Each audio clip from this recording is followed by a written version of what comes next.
ለእርሱ ይሁን ለኃያሉ ንጉሣችን ዘመናትን በዘመናት የፈራርቃል ስለ ሁሉም ያውቃል። በስመ አብ ወወልድ ወመንፈስ ቅዱስ አሐዱ አምላክ አሜን።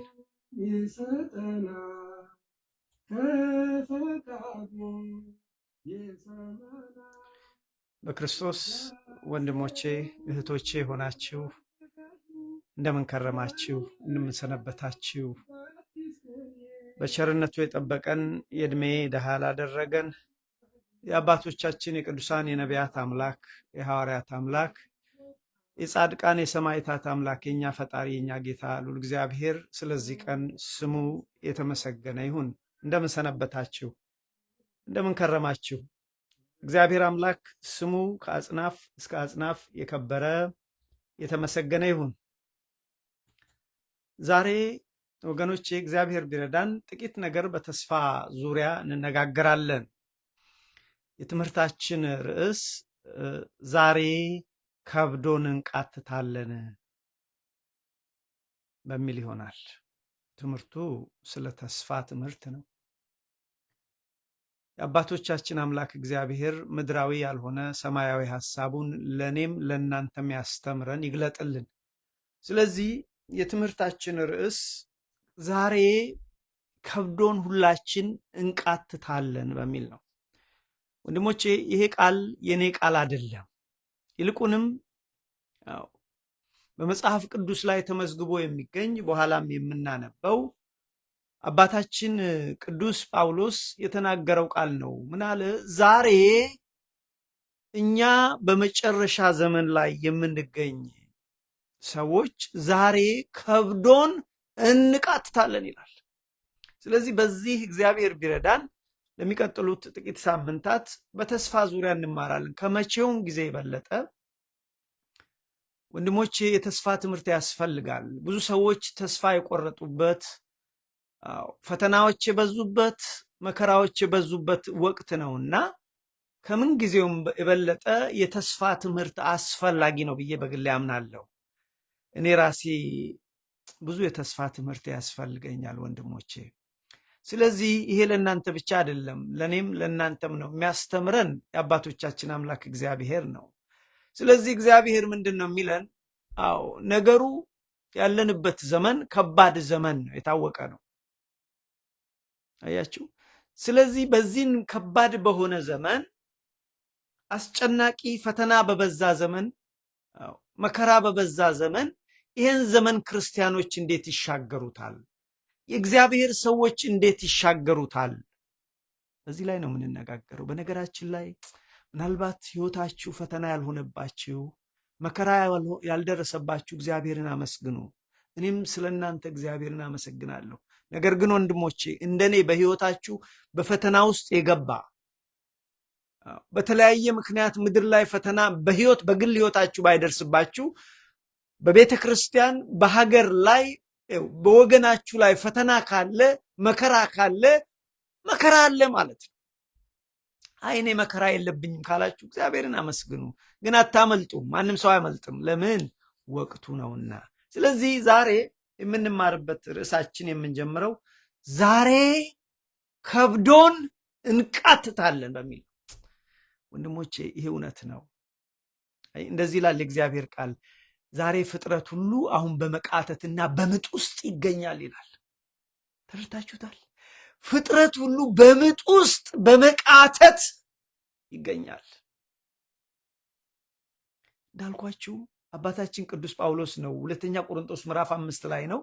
ምንድን ነው የሚለው? ስለ ምድራዊ ሰውነታችን፣ ስለ ምድራዊ ሕይወታችን አንስቶ፣ ስለ ስጋችን አንስቶ እኛ በምድር ላይ ያለን ዛሬ በሕይወት ያለን ማለት ያልሞትን ማለት እኛ በስጋ ያለን ዛሬ ምድራዊ ሕይወት ከብዶን እንቃትታለን ይላል። ወንድሞች እንደዚህ ነው የሚለው። በድንኳን ውስጥ ያለን እኛ ዛሬ ከብዶን እንቃትታለን። በምን ውስጥ ያለን? ለካ ወንድሞቼ በድንኳን ውስጥ ነው ያለነው። ወንድሞቼ ድንኳን ጊዜያዊ ነው፣ ህንፃ ነው፣ ለቋሚ ወይም ለዘላለም ተደርጎ የሚሰራ ቤት ነው፣ ለረጅም ጊዜ ለዘላለም ተደርጎ። ድንኳን ግን ወገኖቼ ጊዜያዊ ነው። ቅዱስ ጳውሎስ ታዲያ ምን ይላል? አሁን ስላለው ችግር ሲናገር በድንኳን ውስጥ ያለን እኛ ዛሬ ከብዶን እንቃትታለን ይላል። ወንድሞቼ ያልከበዳችሁ እግዚአብሔርን አመስግኑ፣ የከበዳችሁ ደግሞ በደንብ አድምጡ። ለምን? የዚህ ትምህርት መሰረታዊ ሐሳብ እኛ ክርስቲያኖች ፈተና ሲበዛ በምድራችን በህይወታችን መከራ ሲበዛ እንዴት እንሻገራለን ይሄን ዘመን? ኢት ኢዝ ኢምፖርታንት ቱ ኖ ይሄን። አልበለዚያ መቅረት አለ። መንገድ ጀምረናል ወንድሞቼ፣ ግባለን፣ ዓላማ አለን ልንደርስበት እንደ ክርስቲያን። አንድ ሰው መንገድ ጀምሮ ወገኖቼ በበረሃ ቢቀር ያሳዝናል። ብዙ ወንድሞቻችን በበረሃ አልቀሩም እንዴ? ሰው ሀገር እንሄዳለን ብለው በበረሃ ቀሩ። ያሳዝናል። በበረሃ ምቅር። ለዚህ ነው አሁንም የእግዚአብሔር ሰዎች ክርስቲያኖች ዓለም በተባለች በረሃ እንዳይበሉ ዛሬ ፈተና በበዛ ጊዜ፣ መከራ በበዛ ጊዜ እንዴት ነው ለእግዚአብሔር መንግስት የሚበቁት? እንዴት ነው ይሄን መከራ የሚሻገሩት? የትምህርቱ ዓላማ ይሄ ነው። ምንማረው ስለ ተስፋ ነው። ስለዚህ ቅዱስ ጳውሎስ ምን አለ? በሁለተኛ ቆሮንቶስ ምዕራፍ 5 ላይ በድንኳን ውስጥ ያለን እኛ ዛሬ ከብዶን እንቃትታለን። ለካ ወንድሞች በድንኳን ውስጥ ነን፣ በድንኳን ውስጥ ነን። በጊዜያዊ ለካ ይህች ምድራዊ ህይወት ጊዜያዊ ነች። you have to understand this። አያችሁ? ስለዚህ እንዲህ ይላል፣ ድንኳን የሚሆነው ምድራዊ መኖሪያችን ሲፈርስ፣ እንደ ድንኳን የተሰራው ይሄ አካላችን ይሄ ስጋችን ስንሞት ማለት ነው። ድንኳን የሚሆነው ምድራዊ መኖሪያችን ቢፈርስ፣ እኛ ክርስቲያኖች ግን ከጸናን ግን ይላል በሰማይ ያለ በእጅ ያልተሰራ የዘላለም ቤት የሚሆን ከእግዚአብሔር የተሰራ ህንፃ እንዳለን እናውቃለን። እግዚአብሔር ይመስገን፣ እግዚአብሔር ይመስገን፣ እሱን ይሰራልን። ለካ ቤት አለን ወንድሞቼ በሰማይ። ይሄ ምድራዊ ሲፈርስ፣ ምድራዊ ድንኳን የሆነ መኖሪያችን ሲፈርስ፣ በእጅ ያልተሰራ በሰማይ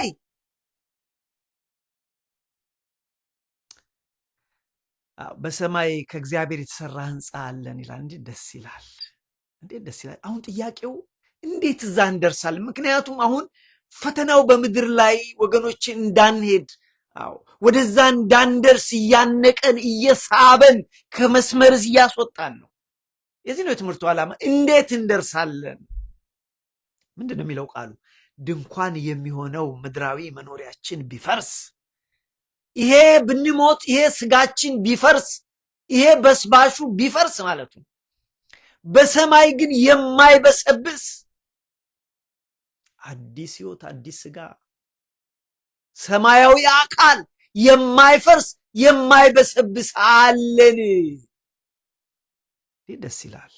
እግዚአብሔር ይመስገን ለዚህ ያዘጋጀን እና እንዴት ነው የምንደርሰው? እዛ ነው ጥያቄው። ለዚህ ነው ይሄ ትምህርት ያስፈልገው። እንደዚህ ይላል፣ ድንኳን የሚሆነው ምድራዊ መኖሪያችን ቢፈርስ በሰማይ ያለ በእጅ ያልተሰራ የዘላለም ቤት የሚሆን ከእግዚአብሔር የተሰራ ህንፃ እንዳለን እናውቃለን። ማወቃችን መልካም ነው ወንድሞች፣ መታደል ነው። ብዙዎች ይህንን ሳያውቁ ቀርተዋል። ህይወት የመሰላችሁ በዚች በድንኳን በምድር ላይ መኖር ብቻ መስሏቸዋል፣ ቀርተዋል። ምን ማለቱ ነው? ምድራዊ ህይወት ማለት ይሄ አስጨናቂው፣ ይሄ በፈተና የተሞላው ህይወት ልክ እንደ ድንኳን ነው። ምድራዊ ህይወት እንደ ድንኳን ነው አለ። ወንድሞች መከራ ውስጥ ፈተና ውስጥ ያሉ ወንድሞች ስሙ። ምድራዊ ህይወት ይሄ አስጨናቂ አሰልቺ የሆነው ህይወት በፈተና በመከራ የተሞላው ህይወት ልክ እንደ ድንኳን ነው። ለአጭር ጊዜ የሚቆይ ጊዜያዊ ነው፣ ቋሚ አይደለም ይለናል። ይህ ምድራዊ ህይወት አይደል እኛን ያስጨነቀን ታዲያ የከበደን፣ እንደ ግለሰብ የከበደን፣ እንደ ኮሚኒቲ የከበደን፣ እንደ ቤተ ክርስቲያን ከብዶን እንደ ሀገር እንደ ዓለም የከበደን አሁን እኮ መሄጃ እንኳን የጠፋ እኮ ነው የሚመስለው። ሁሉ ቦታ የሚያስጨንቅ ነው። ሁሉ ቦታ የሚያስፈራ ነው። ሁሉ ቦታ ስጋት ያለው ነው። ስለዚህ ምንድን ነው ይቺ ምድራዊ ሕይወት አጭር ነች፣ ግን አስጨናቂ ፈተና ነች። ግን ምንድን ነው የሚለው ልክ እንደ ድንኳን ነው። ድንኳን ለዘላለም ሰው ድንኳን አይሰራም። ቤት ነው ሰው ለዘላለም የሚሰራ። ስለዚህ ምንድን ነው ለአጭር ጊዜ የሚቆይ ጊዜያዊ ቋሚ ያልሆነ ሕይወታችን ቢፈርስ በእግዚአብሔር ዘንድ በሰው ያልተሰራ በሰማይ እግዚአብሔር አዘጋጅቷል። አሁን ጥያቄው እዛ እንዴት እንደርሳለን? ይሄ ፈተናችን ይሄ መከራችንን ተሻግረን እንዴት እንደርሳለን? ይሄ ነው የትምህርቱ ዓላማ። እንደዚህ ነው የሚለው። ነገር ግን በሰማይ በክርስቶስ ደም የተሰራ ማለት ነው። ነገር ግን በሰማይ በሰው ያልተሰራ በእግዚአብሔር የተሰራ ዘላለማዊ የሆነ ህንፃ ማለት የማይፈርስ ህንፃ፣ ያውም በሰው አይደለም በእግዚአብሔር የተሰራ። have you ever imagined በእግዚአብሔር የተሰራን ህንፃ? ይውላችሁ ድንኳን በሰው ይሰራና ለአንድ ቀን ለሁለት ቀን ነው። ኢቭን ቤት ለሰው ቢሰራ ምናልባት 100 ዓመት ሊኖር ይችል ይሆናል። ቤት በጥሩ የታነጸ አሜሪካን ሀገር ያሉ እነዚህ ትልልቅ ህንፃዎች ለብዙ ዓመታት የቆዩ ህንፃዎችን አውቃለሁ፣ በሰው እጅ የተሰሩ በ100 ዓመታት። ግን have you ever imagined a building that is built by God? የዘላለም ነው። do you understand? አሁን ጥያቄው እንዴት እዛ እንደርሳለን ነው። ምክንያቱም የምድር መከራ የምድር ፈተና እየከበደ መጥቷል። ለዚህ ነው ክርስቲያኖች ወንድሞቼ ከመቼውም ጊዜ የበለጠ የተስፋ ትምህርት ያስፈልገናል። አለበለዚያ በበረሃ መቅረት አለ። ብዙዎች ተስፋ አንድን ሀገር አስበው በበረሃ ይቀሩ አሉ። እኔ ብዙ ታሪክ አውቃለሁ። አሜሪካ ለመድረስ ብለው ካናዳ ለመድረስ ብለው ከኢትዮጵያ ተነስተው የቀሩ ብዙ ሰዎች አሉ። ሳውዲ አረቢያ እንደርሳለን ብለው የመንን አቋርጠው በበረሃ የቀሩ አሉ። ወገኖቼ በረሃ የተባለች እቺ ዓለም እንዳትበላን እንዳንቀር እኛም ልናቅ ይገባል። ስለዚህ ይሄ ቃል የተነገረው ወንድሞቼ ስለ ጊዜያዊ ድንኳንና ለዘመናት ስለሚቆየው ህንፃ የተነገረ ቃል አይደለም። ይልቁንም ይሄ ቃል የተነገረው ቁሳዊ ስለሆነ አካላችን፣ ስለዚህ ስለሚበሰብሰው ስለሚሞተው አካላችን የተነገረ ቃል ነው። ስለ ምድራዊ ጊዜያዊ ስለሆነ ህይወታችን ነው እና ዘላለማዊ ስለሆነ ህይወት ነው ይሄ ቃል የሚናገረው። ስለሚሞተው ስለሚበሰብሰውና ስለማይበሰብሰው ለዘላለም ስለሚኖረው ስለ ትንሣኤ አካላችን ነው የሚናገረው። በክርስቶስ ስለተሰጠን በሱ ደም ስለተሰጠን የትንሣኤው አካላችን ነው። ስለዚህ ምንድን ነው የሚለው ቅዱስ ጳውሎስ የተናገረው እዚህ ጋር እንግዲህ ድንኳን የሚሆን ምድራዊ መኖሪያችን ቢፈርስ ብንሞት ማለቱ ነው። በሰማይ ያለ በእጅ ያልተሰራ የዘላለም ቤት የሚሆን ከእግዚአብሔር የተሰራ ህንፃ እንዳለን እናውቃለን። ዋት ኤ ብለሲንግ! ይህን ማወቅም ትልቅነት ነው ወገኖች። በሰማይ ቤት እንዳለን ብዙዎች በሰማይ ቤት እንዳለን በሰማይ ሀገር እንዳለን ብዙዎች ሳያውቁ በበረሃ ቀርተዋል። አሁንም የዚህ ትምህርት ዓላማ በበረሃ እንዳንቀር ነው ወንድሞቼ። ስለዚህ ትምህርታችን ምድራዊ ህይወት ወንድሞቼ እንደ ድንኳን ነው፣ ጊዜያዊ ነው። ለዚህ ነው ቅዱስ ጳውሎስ እንዳለው ሁሉ ቅዱስ ጴጥሮስም በአንደኛ ጴጥሮስ ምዕራፍ 13 ላይ እኔ ድንኳን በሆነው አካሌ እዚህ ምድር ላይ ሳለው እናንተ ልጆችን ስለ ሰማያዊው አካል ስለ ዘላለማዊ ህይወት ላሳስባችሁ ግዴታ አለብኝ ይላል። ግዴታ አለብኝ። ስለዚህ ምድራዊ ህይወት እንደ ድንኳን ነው ወገኖች። ለዚህ ነው እንግዲህ ትምህርታችን ዛሬ ከብዶን ምድራዊ ህይወት ከብዶን እንቃትታለን። ያልከበዳችሁ እግዚአብሔርን አመስግኑ። ግን እኔ ስረዳው ባለኝ እውቀት ባለኝ መረዳት ባለኝ እድሜ እኔ የማውቀው ሰው ሁሉ ችግር ውስጥ እንዳለ ነው። የችግሩ መጠንና አይነት ይለያያል እንጂ ወንድሞቼ ሰው ሁሉ ችግር አለበት። ሰው ሁሉ በፈተና ውስጥ ነው። ሰው ሁሉ በመከራ ውስጥ ነው። ግን ኢንቴንሲቲ መጠኑና አይነቱ ይለያያል። ስለዚህ ይሄ ችግር ውጦ እንዳያስቀረን፣ ይሄ ፈተና ውጦ ከሰማያዊ መኖሪያችን እንዳያስቀረን እኛ ክርስቲያኖች ምን እናደርግ? እሱን ነው ዛሬ የምንማረው። እሱን ነው የምንማረው። ስለዚህ ርዕሳችን ዛሬ ከብዶን እንቃትታለን። ላንብበው ቃሉን፣ ሙሉ ቃሉን። እንደዚህ ይላል። ድንኳን የሚሆን ምድራዊ መኖሪያችን ቢፈርስ በሰማይ ያለ በእጅ ያልተሰራ የዘላለም ቤት የሚሆን ከእግዚአብሔር የተሰራ ሕንፃ እንዳለን እናውቃለን። በዚህ ውስጥ ሆነን ግን በምድር ላይ ሆነን ግን በእውነት እንቃትታለን አለ። ወንድሞች ክርስቶስን አብረውት የነበሩ አብረውት የበሉ የጠጡ ከእግሩ ስር ተቀምጠው የተማሩ በመንፈስ ቅዱስ የተሞሉ ፊት ለፊት እሱን ያዩ በዚህ ውስጥ በዚህ ምድር ስንኖር እየቃተትን እንኖራለን ካሉ እኛ ምን እንበል? ምን እንበል ወንድሞቼ? it is important to understand ይህን ነገር ወንድሞቼ። ስለዚህ ምን ይላል በዚች ምድር ላይ ያለ? ለዚህ ነው ርዕሳችን ዛሬ ከብዶን እንቃትታለን ብለን ያመጣ ነው። ስለ ተስፋ ትምህርት ነው። በዚህ ውስጥ ማለት በምድር ስንኖር ከብዶን በእውነት እንቃትታለን። ከሰማይ የሚሆነው መኖሪያችንን እንድንለብስ እንናፍቃለን። what a blessing ወንድሞቼ። መናፈቅ እንዴት መልካም ነው! ሰማያዊ ቤታችንን መናፈቅ ወንድሞቼ ትልቅ ነገር ነው። ትናፍቃላችሁ? ሰማያዊ ሀገራችሁን ትናፍቃላችሁ ወንድሞቼ? የምትናፍቁ ከሆነ እግዚአብሔርን አመስግኑ። ክብር ለእግዚአብሔር ይሁን። ብዙ ሰዎች ሀገራቸውን የማይናፍቁ ሰዎች አውቃለሁ እኔ። ብዙ ሰው ናቹራሊ ሰው በተፈጥሮ ሀገሩን ይናፍቃል፣ ቄውን ይናፍቃል፣ ሰፈሩን ይናፍቃል። አንድ ሰው ግን አገሩን ካልናፈቀ there is a problem፣ የሆነ የጭንቅላት ችግር አለበት እንጂ ሰው ባይ ዲፎልት ሀገሩን ይናፍቃል። ሰማችሁኝ? እኔ ሀገሬን በጣም ሁሌ ሄዳለሁ። አሜን ላይክ at least every 3 years ሄዳለሁ፣ ግን በጣም ይናፍቃል። አካሌ ነው እዚህ ያለው እንጂ ነፍሴና ነገሬ ሁሉ ሀገሬ ነች አለችው። ለምን ሀገሬን እናፍቃለሁ? ኢትስ ኖርማል ነው ወገኖች። ሰው ካልናፈቀ ግን አደጋ አለው። ሰው ሀገሩን፣ ሰፈሩን፣ ቄውን ካልናፈቀ አደጋ አለው። ይህ ምድራዊ ነው። ኢትስ ኦኬ። ኢትዮጵያን ብንናፍቅም ባንናፍቅም ይህ ምድራዊ ይጠፋል። አንድ ቀን ምድሩም ይጠፋል፣ ሁሉ ነገሩ ይጠፋል። ግን ወገኖቼ በክርስቶስ ደም የተገዛውን በሰማይ ያለውን አገራችንን መናፈቅ ካልቻልን ከሰው ሁሉ የሚታዘንልን ሰዎች ነን። ዋት ምስኪኖች ሰዎች ነን። ቅድም እኮ አልኳችሁ አገሩን ኢትዮጵያን ሀገሩን ወይም የተወለደበትን ሀገር የማይናፍቅ ሰው የሆነ የጭንቅላት ችግር አለበት። ይሄ እውነት ነው። ሰው በተፈጥሮ ሀገሩን ይናፍቃል። ስለዚህ ወገኖቼ ሰማያዊ ሀገራችንን የማንናፍቅ ከሆንን ከሰው ሁሉ የሚታዘንልን ነው። ለዚህ ነው እንግዲህ ቅዱስ ጳውሎስ ግን ምን አለ? እኔ ግን በሰማይ ያለው ሀገሬን እናፍቃለሁ አለ። ወገኖቼ ሰዎች ሀገራቸውን ወይም ደግሞ ሰዎች ሀገርን ለምን እንደማይናፍቁ ታውቃላችሁ?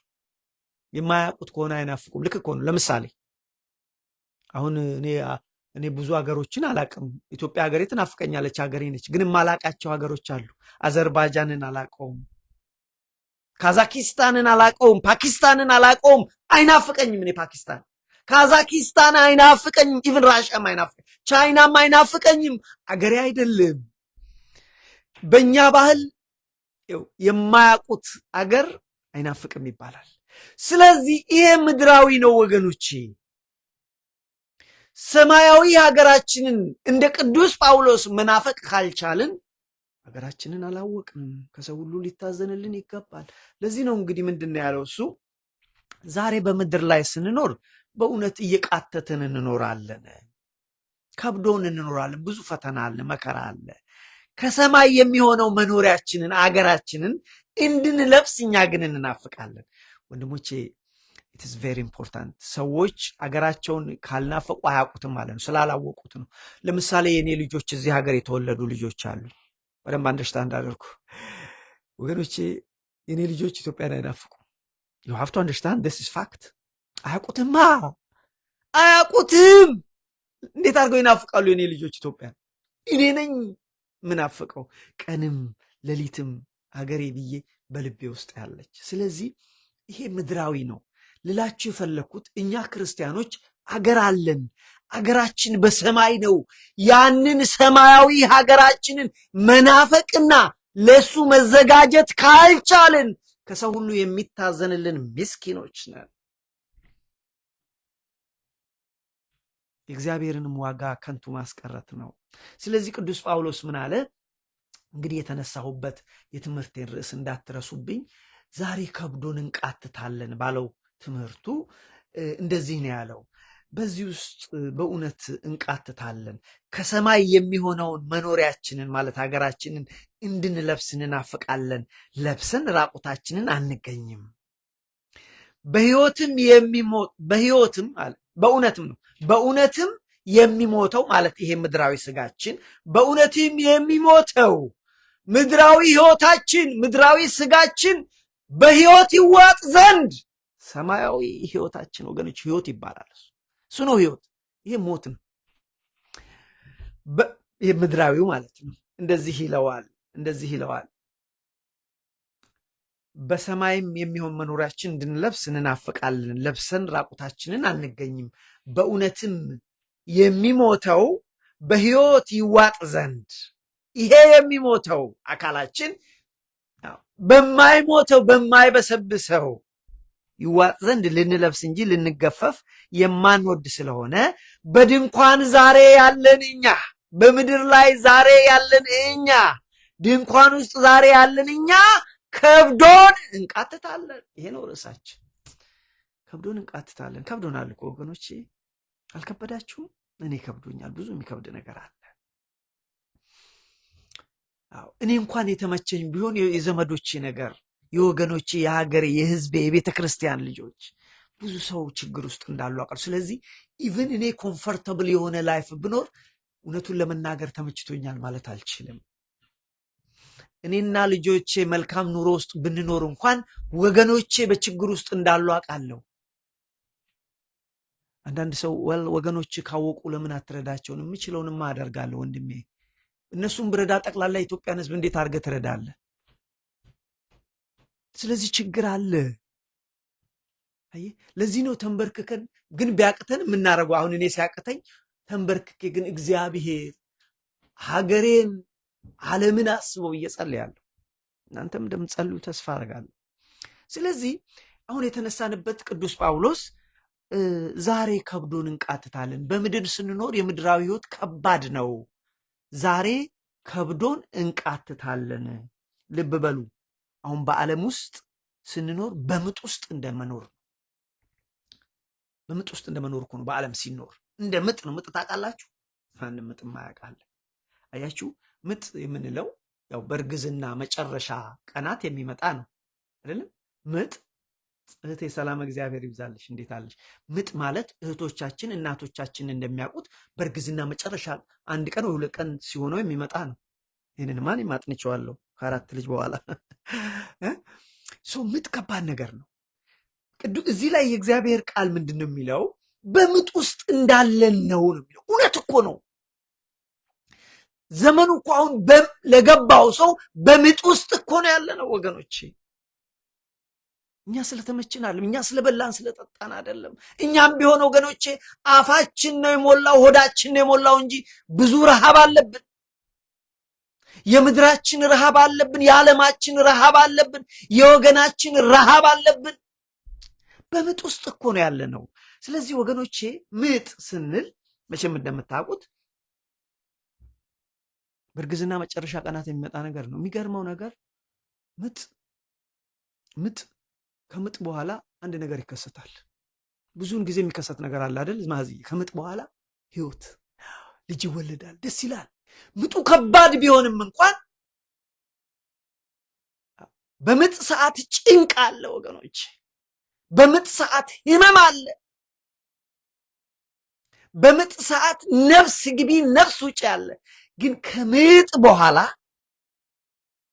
ብዙውን ጊዜ ደስ የሚል ነገር ይሰማል። ብዙውን ጊዜ ነው ያልኩት። ብዙውን ጊዜ ደስ የሚል ነገር፣ ልጅ ይወለዳል፣ እልል ይባላል። አንዳንድ ጊዜ ግን ከምጥ በኋላ ወገኖቼ ሞትም አለ። ህይወት ብቻ አይደለም። እኔ በገጠሪቱ ኢትዮጵያ ስላደግኩ በህይወቴ ከሚዘገንነኝ በህይወቴ ከሚያስጨንቀኝ እስከ ዛሬ ድረስ ከሚያስጨንቀኝ አንድ ነገር በገጠር ያሉ ልጃገረዶች ሲወልዱ I have seen that so many times in terms ሲን ስላችሁ ብዙ ልጃገረዶች ሲሞቱ አይቻለሁ እና ወንድ እንኳን ቢሆን እስከ ዛሬ ያስጨንቀኛል ያ ነገር ገጠር ስለሆነ ሕክምናውም ስለሌለ ሲሞቱ አይቻለሁ ስለዚህ ምጥ ያስጨንቃል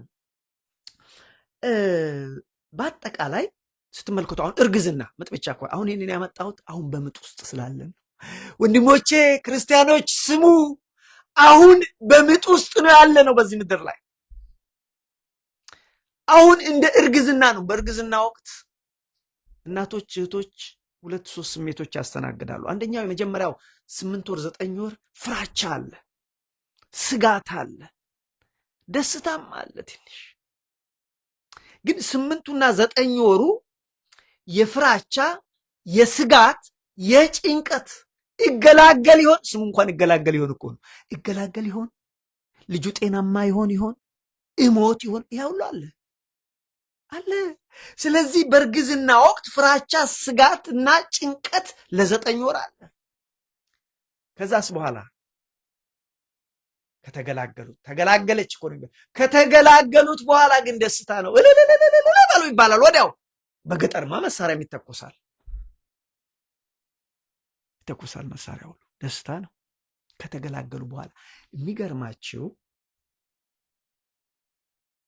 እንግዲህ ቅድም እንዳልኳችሁ ምጥ ለአጭር ቀን ነው እርግዝና ለ9 ወር ነው አይደል ምጥ ሜቢ 1 ቀን 2 ቀን አላቅም ከበዛባቸው እኔ አላቅም እዛ ውስጥ አልግባ ዞሮ ለአጭር ቀን ነው ግን ምጥ የሚያስፈራ ምጥ የሚያስፈራ በጣም የሚያም ነፍስ ግቢ ነፍስ ውጪ I've seen it ባለቤቴ ስትወልድ አጠገቧ ቆሜያለሁ እጇን ይዣለሁ ኦ ወንድሜ I know it I was there ኢትዮጵያ ያሉ ምናልባት አባቶች ያውቁኛ እናውቃለን እጃቸውን ይዘን እግራቸውን እያሻሸን ስትሪንግዝ እንሰጣለን በርቺ it's coming it's here በርቺ ግፊ አይዞሽ ብለናል ብያለሁ እኔ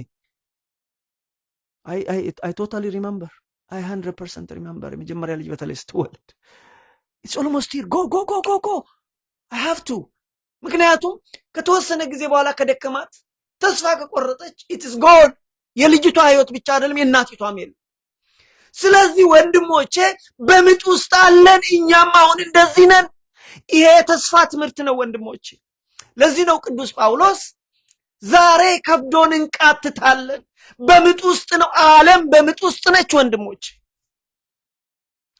ዛሬ ከብዶናል ዛሬ የከበደ ነገር አለ እንደ ግል እንደ ህብረተሰብ እንደ ቤተ ክርስቲያን እንደ ሀገር እንደ ዓለም የከበደ ነገር አለ ወንድሞቼ እግዚአብሔር ረድቶን ይሄን ከተሻገርን ግን ደስታ አለ ምጡን ከተሻገርን ከተገላገልን ግን ደስታ አለ አያችሁ ለዚህ እኮ ነው ዛሬ የትምህርታችን ርዕስ ዛሬ ከብዶን እንቃትታለን ከብዶናል እውነቱን ለመናገር በግል ህይወታችን ከብዶናል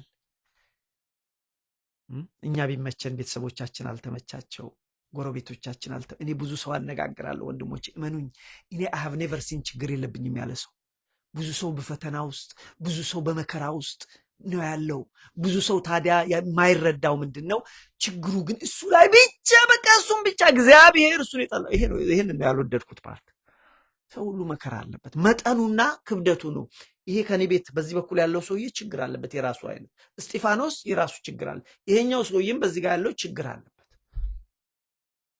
በዚህ ጋር ያሉትም ችግር አለባቸው ሰው ሁሉ ችግር አለበት ስለዚህ ክርስቲያኖችን በዚህ ምድር ላይ ስንኖር በምጥ ውስጥ ነን የምንኖረው ከብዶን እንቃትታለን ኢቭን እኛ ቢመቸን አሉ ወገኖቻችን ቅድም እንዳልኳችሁ ወገኖቻችን ሁሉንም ረድተን እኮ አንችልም እኮ ስለዚህ ደስ የሚለውን ነገር ልንገራችሁ ቅድም ልክ ከምጥ በኋላ ደስታ አለ አልኳችሁ አይደለም ከምጥ በኋላ ደስታ አለ እንደዚሁ አሁን በምድር ላይ ከገጠመን መከራ ከገጠመን ፈተና በኋላ ግን በቃል ሊገለጽ የማይችል ደስታ አለ ለዚህ ነው አባታችን ቅዱስ ጳውሎስ ዛሬ የገጠመን መከራ ዛሬ የገጠመን ፈተና ወደፊት ከሚጠብቀን ተስፋ ጋር ሲነጻጸር ኢሚንት ነው ይላል።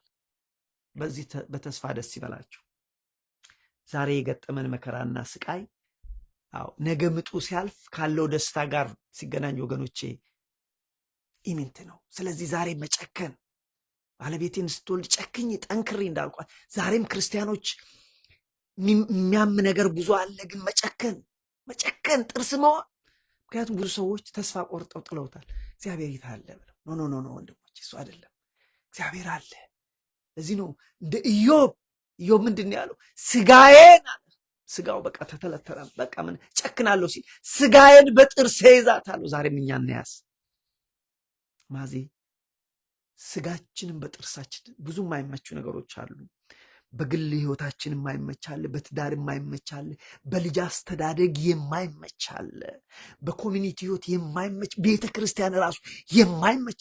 እስቲ ቤተ ክርስቲያን ሄዳችሁ እፎይ ትላላችሁ ወይስ ግዴታ ስለሆነባችሁ በቃ ሄዳችሁ ቶሎ ጸልይ በቃ ልመለስ? ቢሆንም ባይሆን የለም። በዚህ ዘመን እኮ እንደውም እጅግ ያስጨንቃል። ለምን? ብዙ ክርክር፣ ጥል ያለበት ቤተ ክርስቲያን አይደል?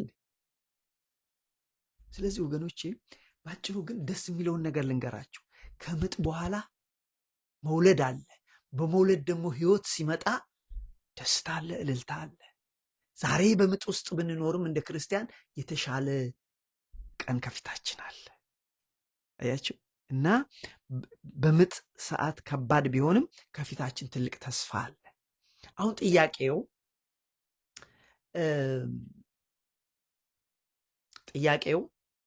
ይህን ጨለማ እችን ብዬ አቆማለሁ። ይህን ጨለማ፣ ይህን የፈተና፣ ይህን የመከራ ሰዓት ክርስቲያኖች እንዴት ይለፉት? በጣም መከራው ከባድ ነው።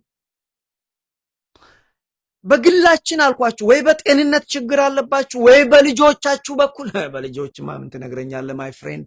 በዚህ በኤሌክትሮኒክስ የሚመጣ የሰይጣን የጂኒ ማዕት ልጆችን ሊነቅጥ የሚታገል በውጭው ዓለም ያለ አስተምሮት፣ እኛ ደግሞ ወደኋላ በመቅረታችን የፈተናው ብዛት ብዙ ነው። በቤተ ክርስቲያን ያለው፣ በሀገር ላይ ያለው የፈተናው ማዕት፣ በዓለም ላይ ያለው ስደት እንኳን ከእንግዲህ ወዲያ እኮ የማይቻልበት ደረጃ እየደረሰ ነው። ስደተኞች ምን እየተደረጉ ነው? አሜሪካን ሀገር ስደተኞች ምን እየተደረጉ ነው? ሳውዝ አፍሪካ ስደተኞች ምን እየተደረጉ ነው? በቆንጨራ ወደ ሀገራችሁ ተመለሱ። ጭንቅ ሰዓት ነው። ግን ጨክኑ ክርስቲያኖች፣ ለማስፈራራት አይደለም። የተሻለ ቀን አለ ለኛ። ለዚህ ነው እኔና እናንተ ብሞትም ብኖርም ለእግዚአብሔር እኖራለሁ። እኖራለሁ። እግዚአብሔር ሆይ እኔ እጠብቅሃለሁ። ጌታ ሆይ ማማዬ ላይ ሆኜ እጠብቅሃለሁ። ማማ ታውቃላችሁ፣ ማሽላ የሚጠብቅ እረኛ ነው የሚያውቀው። ማማ አለች፣ ወፍ እንትን ላው ላይ ቁጭ ብሎ የሚጠብቅ ጠብቃለሁ። ይሄ ነው ማዕዝዬ ይውላችሁ። እኔና እናንተ ቢመቸንም ባይመቸንም ዘመኑ ክፉ ቢሆንም ጥርሳችንን እንደ ኢዮብ ነክሰን እሱ መጠበቅ። ጌታ ሆይ ጸሎታችን ላይ ታዲያ ጌታ ሆይ እጠብቃለሁ። አለ ችግር አለ፣ በቤቴ ችግር አለ፣ በልጆቼ ችግር አለ፣ በስራ ቦታዬ ችግር አለ፣ በቤተ ክርስቲያኔ ችግር አለ፣ በሀገሬ ችግር አለ፣ በዓለም ችግር አለ። እግዚአብሔር ሆይ እኔ ግን እጠብቅሃለሁ። ስለዚህ አሁን አንድ ነገር ብዬ ላቁም እዚህ ጋር። ስለዚህ ይህን ጨለማ፣ ይህን የፈተና፣ ይህን የመከራ ሰዓት እኛ የእግዚአብሔር ሰዎች፣ የክርስቶስ ተከታዮች ይህንን ምጥ ሰዓት እንዴት እንሻገረው? እቺ ነች ትምህርቷ። እንዴት እንሻገረው? ሶስት ነገር። አንደኛ ትኩረታችን በመከራው ላይ አናድርግ። ትኩረቱ ላይ በዲስትራክሽን በመጥፎ ነገር ላይ ትኩረታችን አናድርግ። ይልቁንም ትኩረታችን በተስፋችን ላይ፣ በአምላካችን በመድኃኒታችን በኢየሱስ ክርስቶስ ላይ፣ በተሰቀለው በክርስቶስ ላይ እናድርግ። እዛን ጊዜ እንገባለን። ትኩረታችንን እንዳልኳችሁ በጥፋቱ ላይ፣ በመከራው፣ በሚያመው ነገር ላይ ሳይሆን በተስፋው፣ ነገ የተሻለ ቀን አለ፣ የተሻለ ሀገር አለን። ይህ ምድራዊ ቅድም ያነበብነው ቃል እንደዛ አለን። ምድራዊ ድንኳናችን ቢፈርስ በሰማይ የዘላለም ድንኳን በሰው ያልተሰራ በእግዚአብሔር ዘንድ አለ ብለን አንብበናል። ስለዚህ ወንድሞቼ ትኩረታችን ተስፋችን ላይ ከሰማን የሚመጣው ያንን የተቀደሰውን ተስፋ፣ የተቀደሰ the blessed hope ይለዋል። የተቀደሰ ተስፋ የትኛው? የአምላካችን የመድኃኒታችን የአባታችንን መምጣት በተስፋ እንጠብቀው። እንጠብቀው። አባታችሁን አትናፍቁም ወንድሞች? በቃ እንደዛ። አይውሽ አባባ ተመልሶ ይመጣ።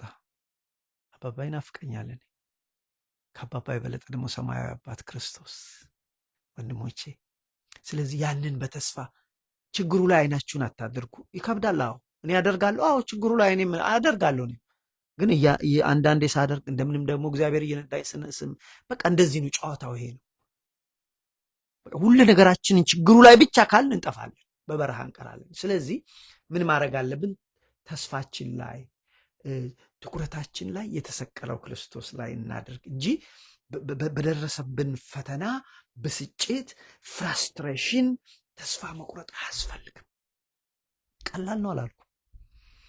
ብዙ የሚያም ነገር አለ። ምጥ ያም የለ ምጥን እኮ ያመጣም በምጥ ሰዓት ያማል። ግን ከተገላገሉ በኋላ ግን ደስታ አለ፣ እልልታ አለ። ስለዚህ ምድራዊ ህይወት ምጥን ብትመስልም ስንሻገረው ግን የተሻለ ቀን ይጠብቀናል። ያስተማረን የመከረን የአባቶቻችን አምላክ እግዚአብሔር ስሙ የተመሰገነ ይሁን። ሰላም እግዚአብሔር ይብዛላችሁ። ይህን የተስፋ ትምህርት እንቀጥላለን። ዛሬን የጀመርነው እግዚአብሔር ቢረዳን የተስፋውን ትምህርት እንቀጥላለን። ሰላም ሁኑልኝ። ሰላም እግዚአብሔር ይብዛላችሁ። ሰላም ማዚ ሰላም